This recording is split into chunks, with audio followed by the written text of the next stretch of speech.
Un culturiste connu pour ses muscles impressionnants, sa routine d'entraînement, son esprit attentionné, quelqu'un qui était aimé. Il a été poignardé encore et encore, à plusieurs reprises. Apparemment, l'attaque a commencé pendant son sommeil. Et malgré ses efforts pour s'éloigner de cette attaque frénétique, il a été retrouvé mort. La police affirme que c'est sa propre femme qui tenait le couteau. Alors que de nouveaux détails émergent sur ses motifs possibles et ses actes passés, nous cherchons à comprendre la situation avec le psychiatre légiste, le docteur Daniel Bober. Bienvenue dans Sidebar, présenté par Law & Crime. Je suis Jesse Weber. Walter de Vargas Aito, 41 ans, était un champion de culturisme de Chapecó, Brésil. Selon Universal Online et le New York Post, il a représenté son pays en compétition de culturisme international. 5 fois champion régional, il a aussi été vice-champion de la World Fitness Federation et travaillé comme entraîneur personnel. Il partageait ses routines d'entraînement en ligne et en personne. Mais tout s'est effondré début septembre, car c'est à ce moment-là que la police brésilienne affirme que Walter a été poignardé près d'une vingtaine de fois et que l'attaque a commencé alors qu'il était au lit, endormi. Lors d'une conférence de presse, la police a révélé de nouveaux détails sur le suspect. Cette suspecte, la femme de Walter, Andrea Carvalho Aita, et vous n'allez pas croire ce dont elle est accusée avant la mort de Walter. Apparemment, ils se sont mariés en 2021. D'après Universal Online Wallachia, leur relation était apparemment difficile et tumultueuse. La police civile de Santa Catarina indique que Carvalho Aita pensait que Walter l'a trompée, bien qu'il ne soit pas certain qu'il ait réellement été infidèle ou si elle ne faisait que le soupçonner.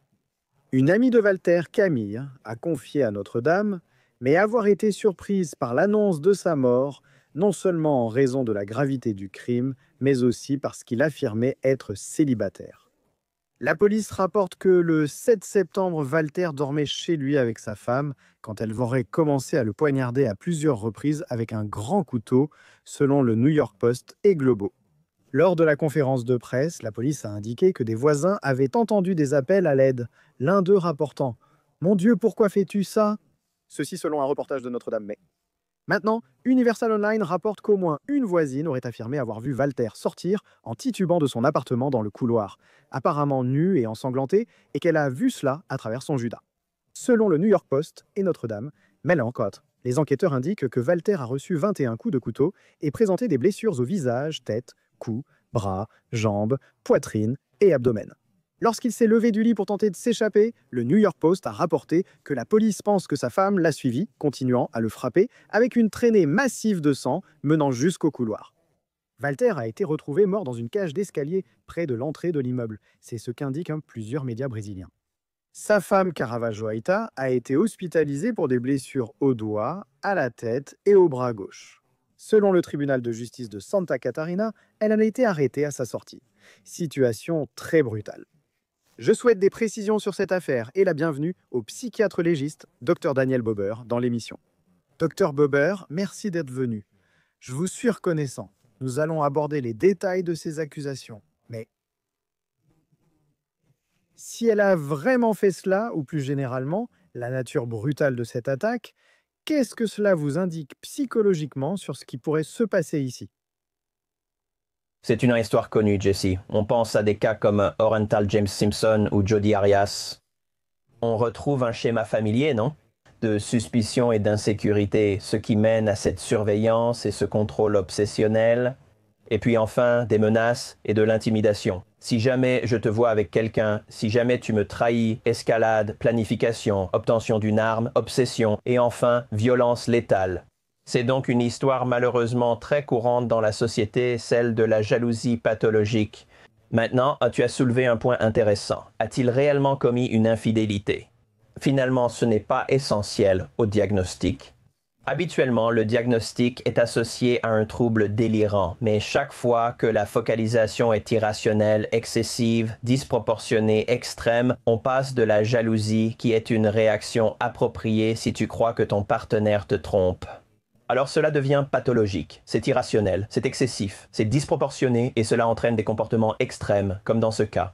C'est intéressant si tu évoques ce qu'elle croit. Donc, en supposant qu'elle avait fait cela, si tu avais l'occasion de l'interviewer, quel genre de questions lui poserais-tu? Qu'aimerais-tu savoir d'elle?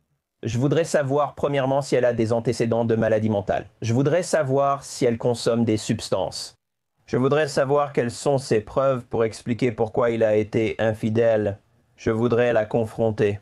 Je voudrais voir s'il y avait une explication alternative qu'elle serait prête à envisager. Ce sont quelques-unes des choses dont je lui parlerai. Au fait, je ne pense pas vous avoir déjà posé la question, mais dans votre rôle, disons, lors d'une enquête criminelle, avez-vous déjà vu une situation où quelqu'un ne s'ouvre pas ou n'avoue pas aux autorités, mais qu'au cours d'un entretien, il admette le crime? Oui, et je pense que cela ne dépend pas forcément de vos qualifications psychiatres ou policiers. Souvent, il s'agit de créer un lien, instaurer la confiance et leur donner le sentiment d'être compris.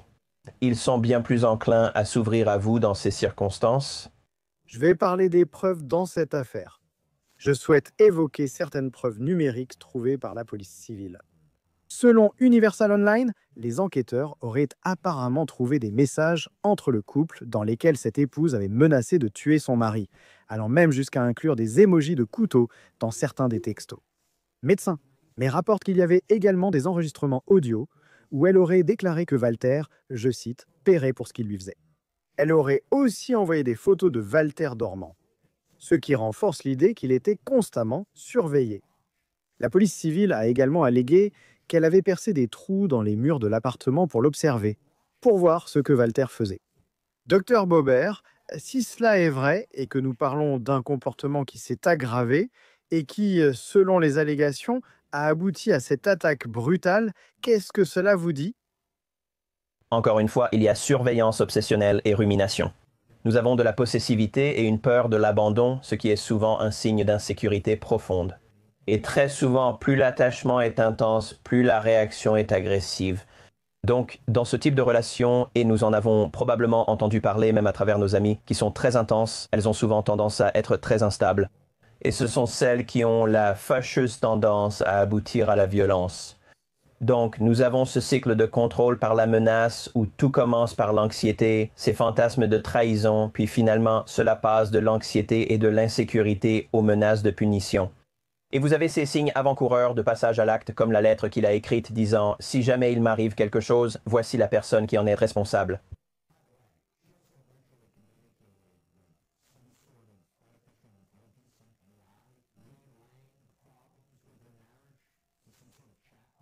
Donc Basia Noticias rapporte que les journaux de messages obtenus par la police montrent qu'elle parlait à ce bot de ses symptômes de dépression, de ses sentiments de frustration et de ses soupçons que son mari la trompait.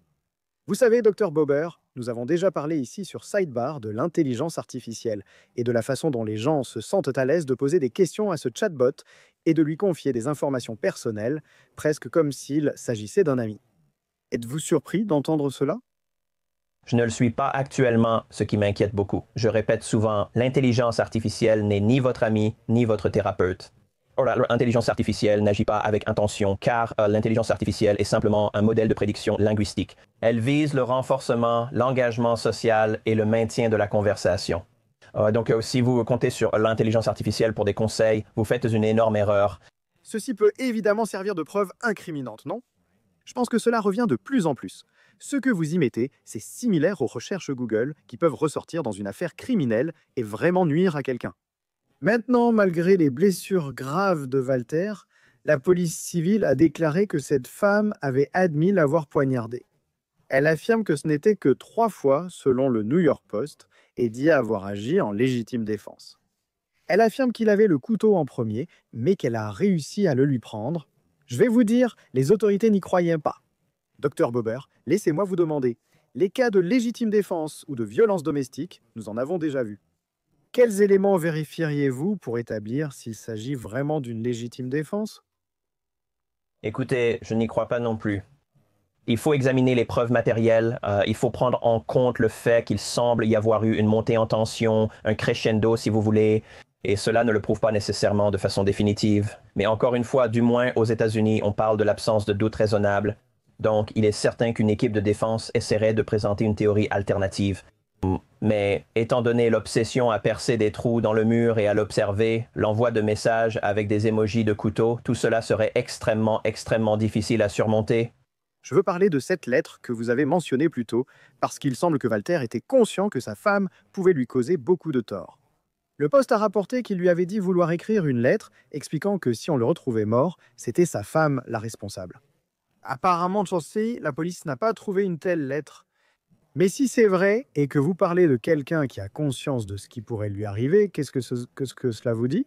Et deuxièmement, je ne rejette la faute sur personne. Je ne rejette la faute sur personne. Mais n'est-il pas difficile de se détacher d'une telle relation, surtout quand on est marié? Je veux dire, qu'est-ce que ça te dit? Que c'était une relation très intense et instable. Maintenant, quelles étaient les raisons qui la motivaient? Était-ce quelqu'un qui souffrait d'une véritable maladie mentale, par exemple une psychose? Était-ce quelqu'un qui avait des traits paranoïaques, où elle était méfiante et hostile? Est-ce un comportement qu'elle avait déjà manifesté dans d'autres relations avant celle-ci? C'est quelque chose que je voudrais approfondir en parlant à d'autres personnes qui la connaissaient auparavant, ou ce que nous appelons des traits borderline.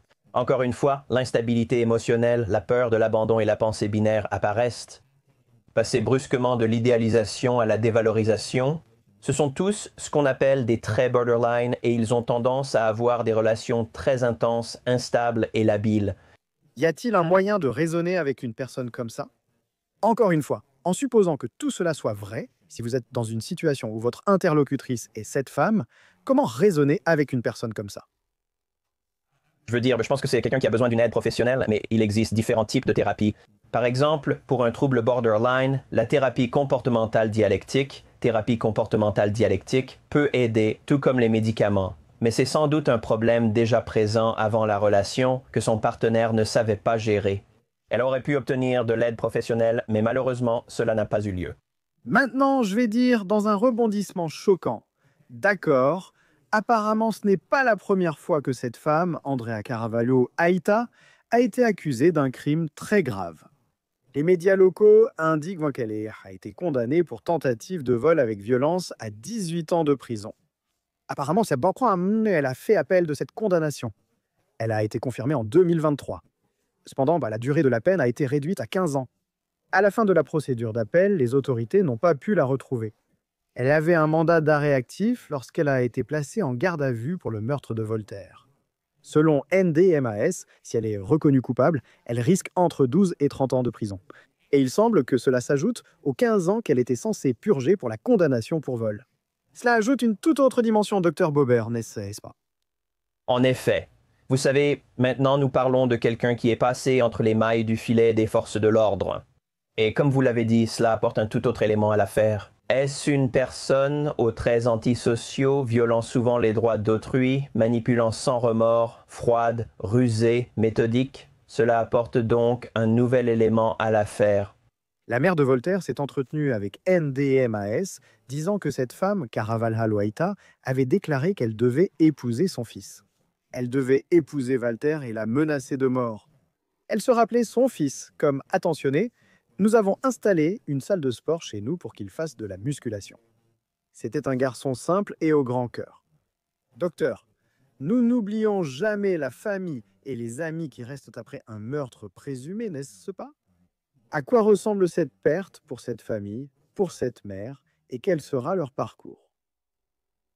Je pense que ce n'est pas seulement une perte, mais une perte horrible avec laquelle ils devront vivre toute leur vie. Et je l'ai déjà dit, vous savez, le deuil est un processus, la perte est un processus.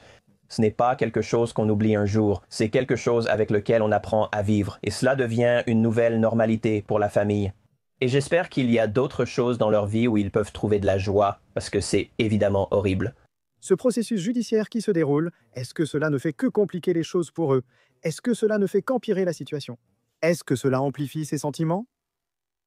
Vous savez, on entend ça tout le temps de la part des familles des victimes, n'est-ce pas, avant un procès, qui parfois peut prendre des années.